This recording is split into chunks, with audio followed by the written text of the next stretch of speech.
Tubahaye ikaze kuri Hospitality TV Rwanda, tubashimira kuba mudukurikira. Abamaze gukora subscribe, Imana ibahe umugisha. Nawe ukiritse kuri Hospitality TV Rwanda kuri iyi video ari ubwa mbere, turagusaba gukora subscribe kugira ngo ugumane natwe. Uyu munsi ngiye kubagezaho amoko y'ibirungo bitandukanye bikoreshwa mu gikoni. Ubane natwe kugira ngo ukurikire neza ibi birungo n'uburyo bikoreshwa, bizakugirira akamaro. Bizakugirira akamaro cyane kumenya ibi birungo n'uburyo bigenda bikoreshwa. Duhere kuri olive oil. Amavuta ya olive mu gikoni wayakoresha uri gufurayinga, utetse ifiriti, wayakoresha uri guspreadinga kuri salade, kuyavanga na salade kugira ngo salade ize kuba imeze neza. Wayakoresha uri kumarinetinga ibintu bigiye bitandukanye. Hanyuma tukajya kuri truffle oil. Truffle oil ni amavuta meza cyane ahenze ava muri truffles. Truffles ni utuntu bajya guhiga mu ishyamba munsi y'imizi y'ibiti aho bigenda bimera. Ntabwo ari utuntu upfa kubona gusa, baraduhiga. Ni ukujya mu ishyamba ukajya ugenda ureba munsi y'imizi y'ibiti niho tuboneka. Hanyuma hakaza amavuta ya sezame. Amavuta ya sezame ni amavuta meza cyane agira umumaro ku bwonko. Iyo urya amavuta ya sezame utekereza neza, hanyuma ubwonko bwawe bugafata vuba. Niba ukunda kwibagirwa ujye ukoresha amavuta ya sezame, kuko amavuta ya sezame iyo uyasize kuri salade cyangwa mu biryo aragufasha cyane. Tugere kuri fish sauce. Ni sauce ikunze gukoreshwa bari kumarinetinga amafi, cyangwa se igihe ugiye guteka ifi ukabanza ugashyiraho iyi sauce, ugashyiramo n'ibindi birungo ukabireka akanya kugira ngo ya fi ize gufata impumuro y'iyi sauce. Ntabwo ari ibyo gusa, iyo ugiye guteka n'umuceri wayishyiramo, umuceri ukaza uhumura neza cyane.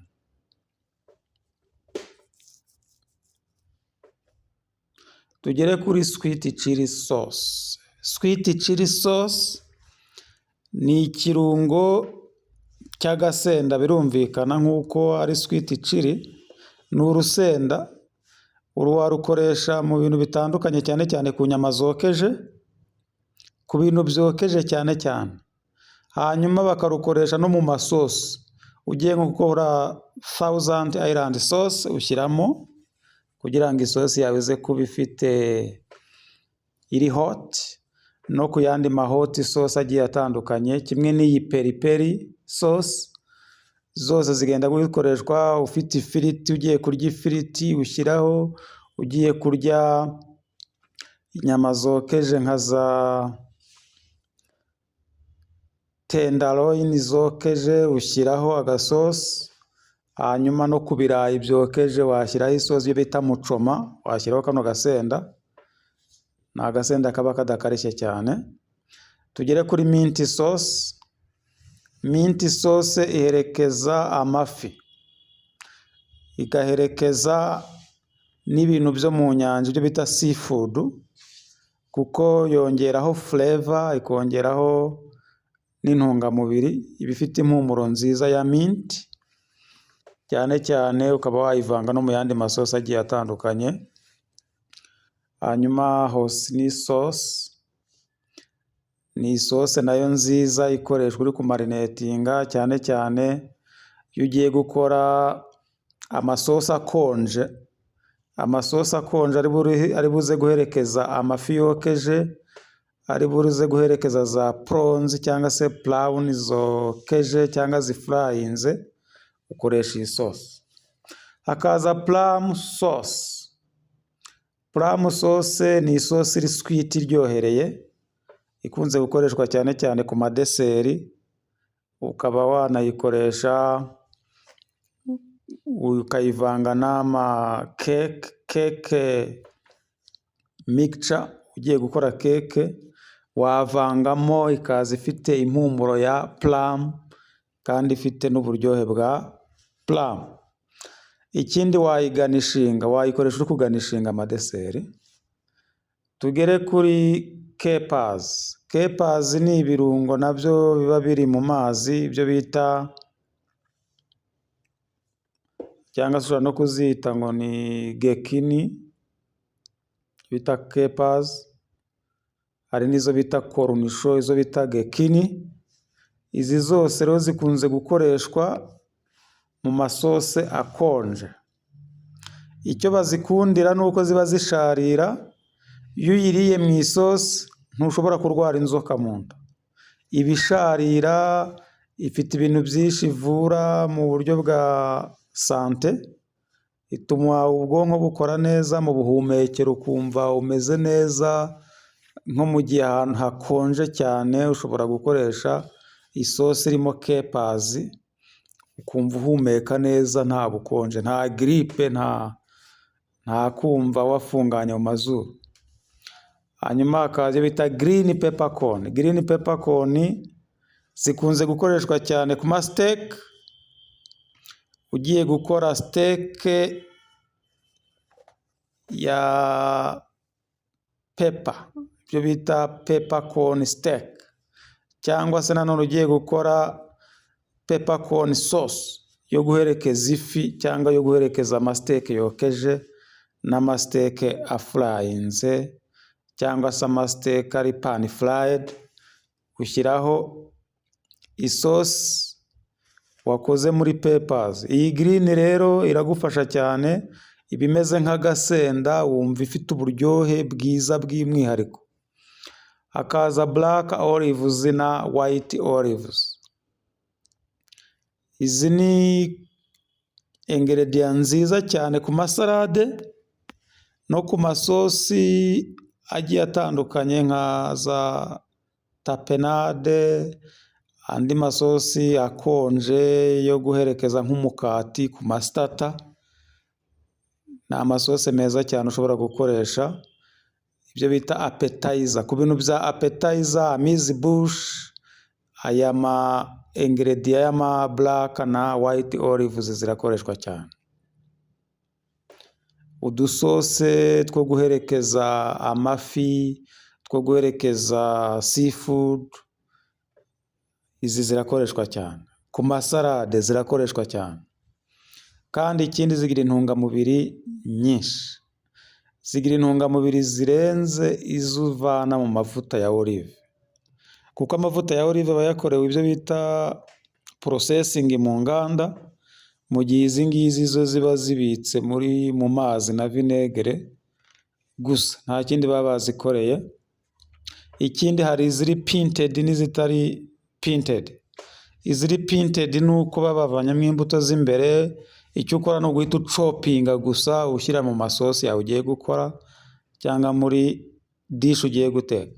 Naho izitari pinted zo urabanza ukarwana no kuvanamo imbuto.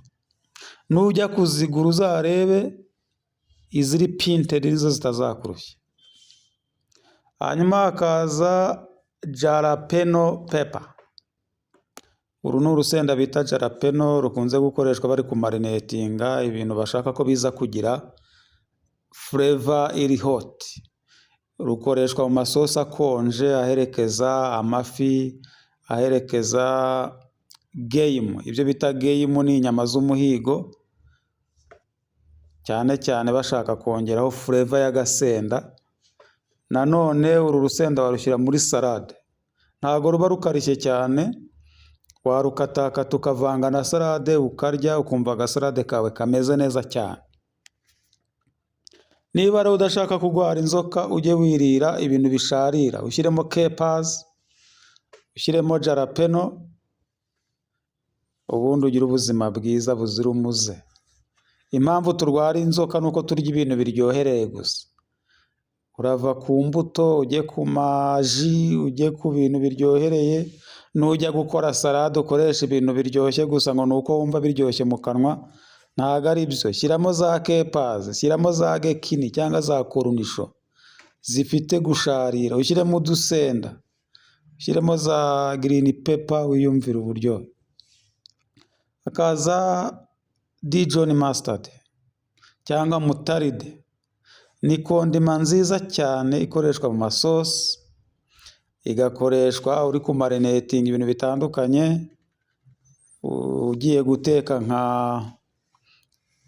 steak urabanza ukayimarinetinga muri Dijon mustard, cyangwa se ugiye gukora amasose akonje yo kuderesinga salade, aribyo bita honey mustard dressing.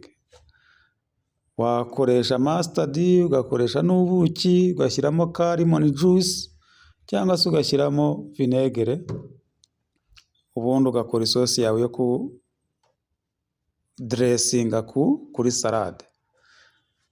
Ikindi kandi ibi birungo bituma ugira apeti, ukagira ubuzima bwiza cyane. Hakaza nido cyangwa se amata y'ifu. Amata y'ifu akoreshwa kuyanywa mu mazi ashyushye nk'icyayi, wayakoresha uyavanze n'ibindi ugakora amandazi. Amata y'ifu kandi wayakoresha mu madeseri atandukanye, uyavanze mu mata yandi n'ibindi birungo. Hakaza safroni. Safroni ni ikirungo gihenze cyane gikunze gukoreshwa muri Aziya. Ni ikirungo gihenze ushobora gukoramo n'icyayi, cyane cyane bagiteka mu muceri. Mu bihugu bya Aziya bakunze kugishyira mu muceri, ushaka ko umuceri wawe uhindura ibara ushyiramo. Tabasco sauce nayo ni agasose k'urusenda ushobora gushyira ku ifiriti, ugashyira ku mafi yokeje, ugashyira kuri za prawns n'ibindi bintu bigiye bitandukanye byo mu nyanja biba bikeneye utu dusosi turi pika cyangwa se dusharira kugira ngo twongere uburyohe. Hanyuma uru ni urusenda ariko rudakarishye cyane cyane, ushobora kuvanga n'amasosi. Ugiye gukora Thousand Island sauce washyiramo iyo bita ngo ni cocktail, akenshi bakunze kwita ngo ni cocktail sauce. Hakaza chicken cubes. Iyi ngiyi ni nka kibe magi y'inkoko. Ubundi nujya kugura kibe magi ugiye guteka inkoko, uzagura iyi ngiyi bita chicken cubes, ni kibe magi y'inkoko. Iyo ugiye guteka inkoko urabanza ukazitogoza, hanyuma ugatoba agafarini, ugashyiramo iki kirungo, ugashyiramo amavuta, ugashyiramo na kacapamandazi cyangwa se n'akandi gasemburo wabona, ugamigisinga ugashyiramo inkoko yawe. Hanyuma mu isosi ukaza gushyiramo iyi bita royiko, hari iyo ku nkoko hari n'iya bifu. Ni ibirungo biryoshya isose cyane. Royiko, mucuzi mix. Hakaza tomato paste. Tomato paste ziboneka mu maforoma atandukanye, ushobora kuyibona ingana gutya, ari garama 500, 250, garama 70, biterwa. Ushobora no kuyibona mu kavido ka litiro 5. Izi tomato paste ziba zitandukanye. Sun dried tomatoes ni itomati zumishijwe ku zuba. Izi tomati uko zikoreshwa ku masalade. Ugiye gukora salade urazikoresha, cyangwa se ukazikoresha uri kuganishinga inyama, uri kuganishinga ibindi bintu bitandukanye, umuceri, ukazikoresha nka dekorasiyo, ugenda udekora udushyiraho hejuru, uri gupuretinga. Iyo uri gupuretinga ugashyiraho sun dried tomatoes, usanga isahani yawe igaragara neza cyane. Ubwo uba wongereyemo ibara ry'umutuku, ibindi ugakoresha herbs. Hanyuma izi sun dried tomatoes muze muzikoresha cyane ziraryoha. Indi kondima ni amavuta. Aya mavuta aboneka mu buryo butandukanye, hari kirisitari, hari nina, hari jambo, akoreshwa uri gufurayinga ibintu bigiye bitandukanye. Wayakoresha uri guteka ifiriti, wayakoresha muri pesuri, mu mandazi, mu mikati, mu bintu bigiye bitandukanye. Amavuta akoreshwa henshi cyane. Turabashimiye kuba mukurikira Hospitality TV Rwanda, mukore subscribe, muduhe ibitekerezo muri komenti, ubundi mugumane natwe dukomezanye urugendo. Mu minsi mike turatangira guteka amaresipe atandukanye, kandi buri wese ndizera ko azagira icyo akuramo.